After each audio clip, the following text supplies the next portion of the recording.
Hello, and welcome to An Unconventional Guide to Success, where we are exploring concepts and discussing real life examples showing that the path isn't linear and the journey to success is self defined.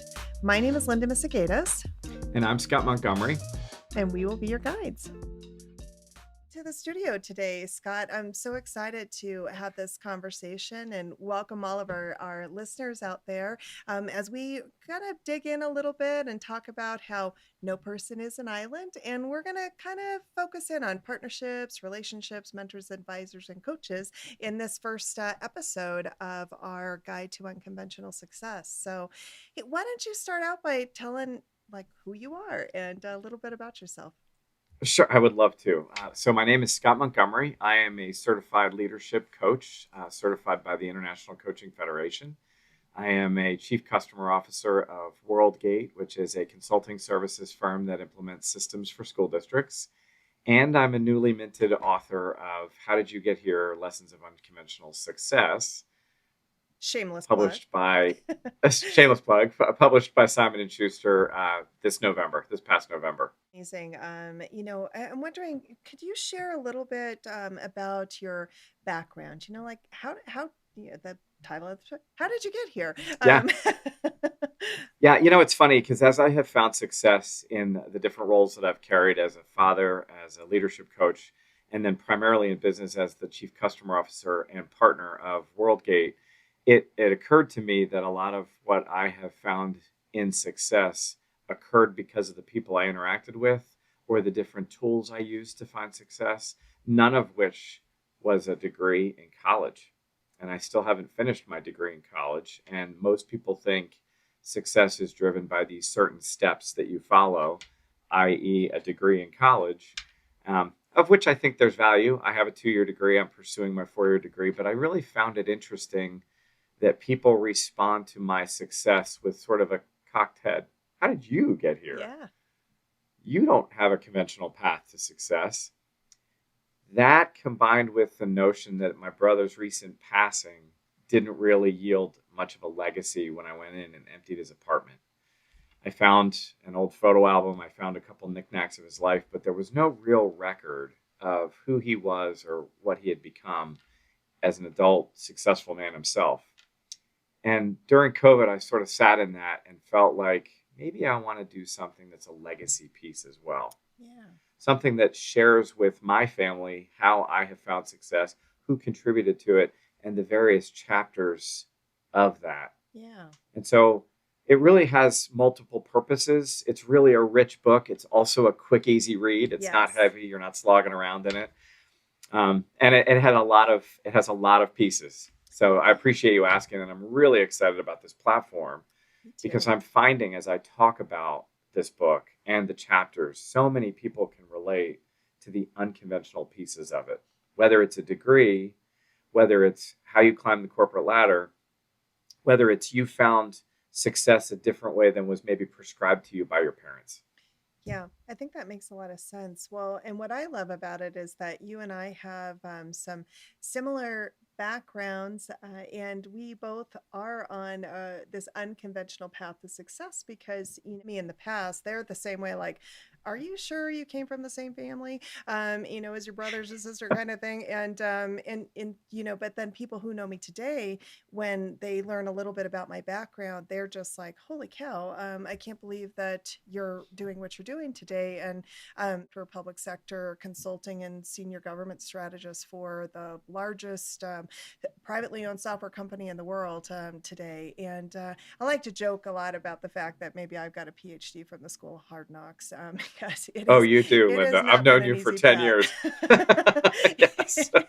It has been totally. It has been a lot of work to get here, but very rewarding along the path. And during my childhood, anybody who knew me, I was really withdrawn a bit. I was very shy, and I wanted to shrink away. I lived in a house with a with an alcoholic father, and blue collar workers, and it was just it was kind of challenging. And then I started out as a single mom, and along that my path, I was fortunate enough to meet some amazing mentors along the journey who really kind of helped give me a chance. And they saw something in me that I didn't see in myself, and that made a huge difference. And so, what I love about what we're talking about is that, to exactly your point, is how do you get here? And it isn't conventional. A lot of people. No, I agree with that. And I think that's amazing. You really hit on it for me when you said that you had a lot of good mentors and a lot of people who circled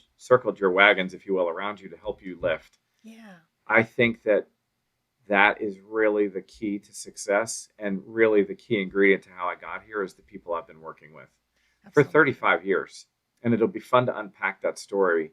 And I think it's really key that those who are emerging into entrepreneurship and emerging into their first job, emerging into leadership in their first job, that they pay attention to the human aspects of their career. Yes. Oh And my that can gosh. be Yeah. labeled unconventional. Yeah. Absolutely. I don't think that we pay nearly as much attention to that piece of it. We get so focused in on this drive, and maybe it's companies, or it's articles or items, or how we define that success. Is how much money we have in the bank, or how many things we own. And what to me, similar to you, I think that really where the success lies is in the relationships and the people in my life that have helped me get here. And I'm not going to lie. I mean, I don't think I always thought that way. I think I probably did define success by, well, how, what is my title? What company do I work for? Do I have money in the bank? That may have been what I looked at in the past, but I think as the older you get, and maybe I know both you and I have experienced quite a bit of loss. I lost my brother 5 years ago as well, and I went through a strange time in my life where it felt like I lost everyone along the path. And that, I think, was the time for me where I really self-reflected, and thought, gosh, what is really important? And it certainly isn't just about things. It's about people. Yeah, it's not about the things and achievement, right? It's human. And even our relationship, Linda, one of the reasons we're doing this podcast together, just for our viewers, is that we've had that connection for 10 years, and it's ebbed and flowed. Yeah. So we have found success in business, then we pulled back on that, and now we're pushing forward again in that. And that journey is about what we're going to be talking about on this podcast. It's not even about the widgets that move the business tactics along. It's about the trust. It's about the complications of relationships and relying on those, transparency, and supporting each other. And Yes. for me, that really emerged when people started looking at me cockeyed with, how did you get here? And I'm thinking, you are how I got here. If you're Right. asking me that Yeah. question, you Yes. more than likely lifted me in one way or another. And I, in turn, would want to lift you and pay that back. It's not what they're teaching in classrooms. No. It's, it's not the human element that is as important when you're younger. And I'll tell you, reaching those kids, and I call them kids because I'm an old man Yes. now, reaching those young entrepreneurs and reaching those young emerging leaders, if they can apply what we're sharing to how they're aspiring their careers, they will be the richest of all rich, I because totally they agree. will earn a dollar and they will have a social network. Yes.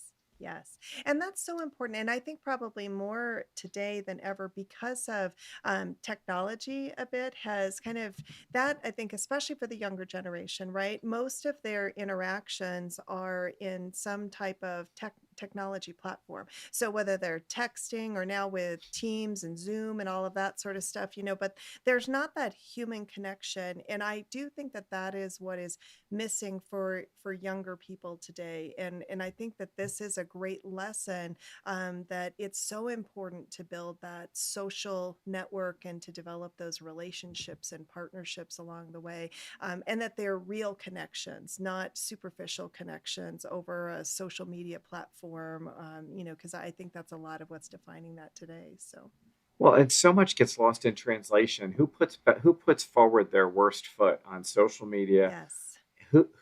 Who really defines what they mean through the written word of an email? Yeah. there is always an opportunity to pick up the phone and smooth over the confusion, advance the prosperity, Yes, or just make someone feel whole absolutely. by just talking and interacting with each other. And I think this podcast is going to be a great example of that for people to see how you and I are interacting, and then also kind of unpack the different ways. And I wrote in my book specific chapters around specific topics. And so I don't even, all joking aside, there's a great outline here in this book Yes. that allows you to kind of unpack relationships, uh, communication, how habits dovetails into goals, Yeah. how goals can dovetail into leadership. And I'm really looking forward to our series because I feel like there's enough in each of those topics. But if everyone in this introductory time can acknowledge that as a whole, we're going to get there, Yes. it's going to be a really fun journey to unpack the pieces. I think I'm so. really excited about it. Well, Yeah.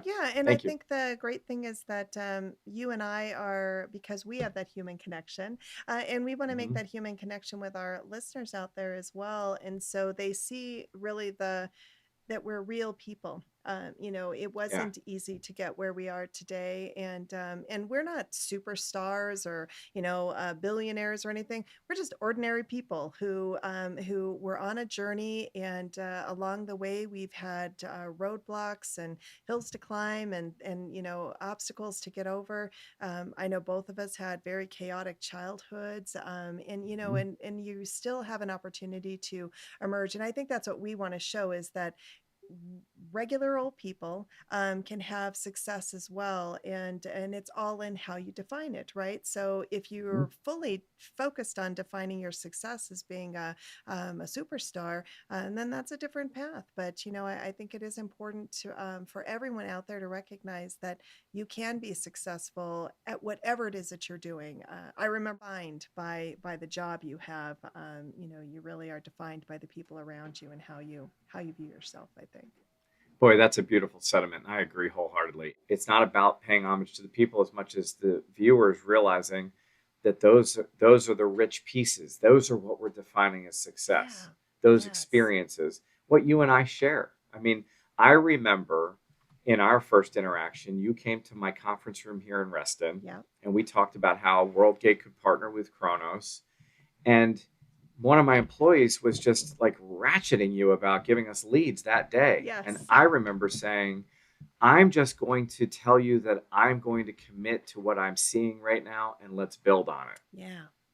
And the person that was ratcheting you is no longer at the table, and you and I are continuing to grow. And to Yes. me, that's richer than any dollar sign associated with the work. I totally Although agree. the dollar signs help. The dollar signs help. Yes, I I mean feel let's not lie. I mean you still do need money to get through life. So but that money just comes from such a nicer place. yes, when we first met, I agree. If something about it, I connected with you, right? So, and even though at that point I could tell that you weren't really bought into what we were trying to figure out at that time, and, we were still trying to figure it out. We didn't know, and you read that. You were kind of like, okay. You still gave a little bit of rope to say, okay, let's see where we go with this.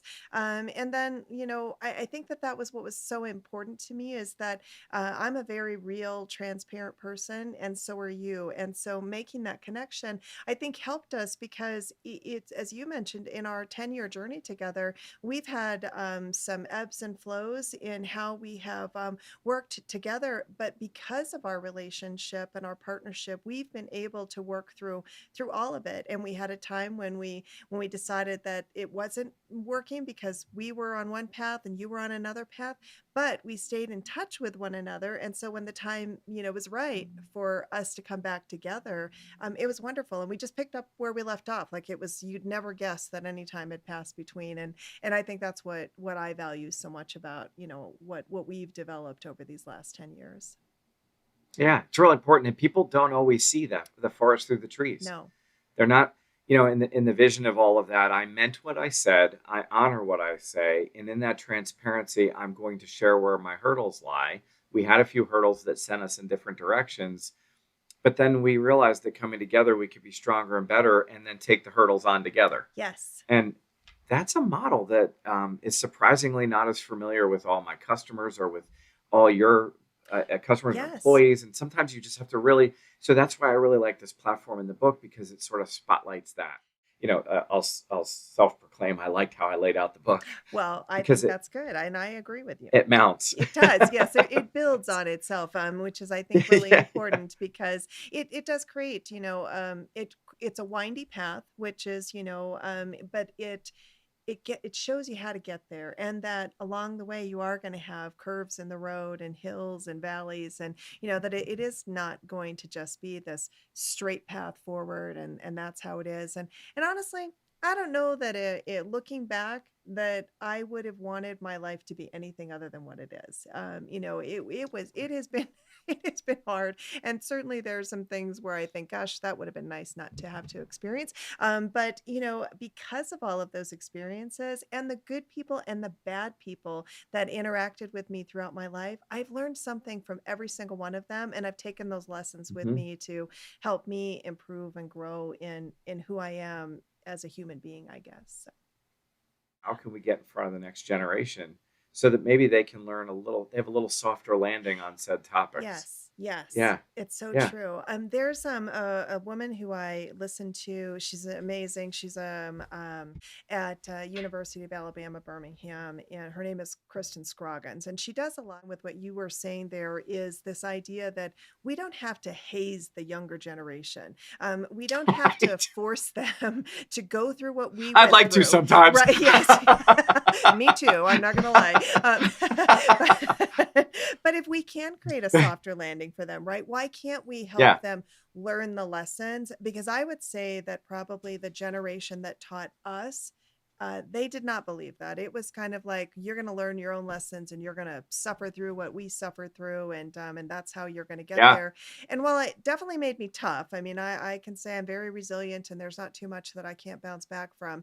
It also hardened me in a lot of ways, and made that challenging. So I would definitely like to be able to provide a softer landing. I like the way that you said that, and that we provide a path forward for a younger generation to know that it is possible, and it doesn't have to be one way. It can be any different way. So, So, Linda, I think also with the next generation, not only do we not want to haze them, but never has there been a generation that was so virtual and yes, had so much technology that can be isolating. yes, The human aspect is so much greater than the perceived notion of a message, of a video game, of an email, of a social media profile, right? So yes, I feel like what could be inferred, and since most of us are, as humans, wired to the negative, yes, and what I mean by that is to say, if you're out for a run, as good as that is on your body, your mind's telling you to stop.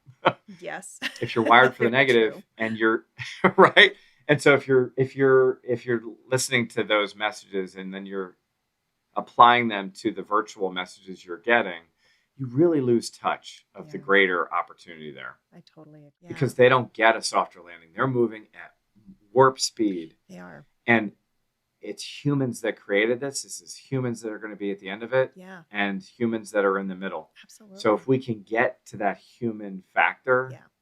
I am really excited to unpack that with you in this series. I'm Me really looking too. forward to it. This is going to be an amazing journey, and I hope that our listeners feel the same way about it like we do. And, hopefully they take something away from it, whatever that is, even just a little nugget. Because I always try to take one really awesome thing away. And one of the things that we're going to do through this series, which I think is going to be really important, is that, you might notice that there's similarities between our stories and your story. And so, we'd like to, we're going to leave you with some questions to kind of guide you in your personal exploration. And we'll provide you with information with how to connect with us as well. So if you want to reach out and Yeah. share, and we're happy to reach back out to you as well. And so we hope that this is, a really awesome journey that we can take together. Well, and also, if I may, there's a website for the book called "How Did You Get Here," and Yeah. I'm going to have and already have a few worksheets that relate to setting up habits, achieving goals, Yeah. communication styles that are going to be downloadable that people can use to fill out. There'll be journals that people can journal their activities, and you can track your progress alongside of the podcast, which puts voice to some of these skills and tools and techniques. Absolutely. I'm so excited and I'm so glad that you did this. What a crazy thing to decide to do in the midst of everything else you have going on, being a dad, a husband, an entrepreneur. You've got all these things going on, and in the midst of all of that, the fact that you decided to take a pause, do a little reflection, and see, to your point, what's my legacy and what am I leaving behind? Well, also, let's look at who's driving that and who I'm doing it with. And there's the perfect example of what our viewers should appreciate about our relationship. You have all of that going on, and you're sitting here doing it with me. And we've been doing this for 10 years. Yeah. So, how do we play off that to show the dynamic of that for the next generation that may be looking to us to show them how to do that? Yeah, Right. exactly. And so, Exactly. thank you too. I mean, thank you for all your support and continued friendship and business partnering and all that we're going to be doing to achieve here. So, this is great. Absolutely. We hope you enjoyed our very first episode of An Unconventional Guide to Success. In each episode, Scott and I will share experiences and relationships that have shaped us. Our next episode will focus on the importance of partnerships. I will leave you with a quote from Scott's book, Alone We Can Do So Little, Together We Can Do So Much, by Helen Keller. An Unconventional Guide to Success is an inspirational, motivated series hosted by Scott Montgomery and Linda Misegadis, recorded on Riverside.fm. Music, editing, and production by Logan Misegadis. Check out Scott Montgomery's new book, How Did You Get Here, and all the helpful related materials at www.howdidyougethere.com. Thank you for joining us on our journey. If you would like to reach out to us, our contact information is in the show notes.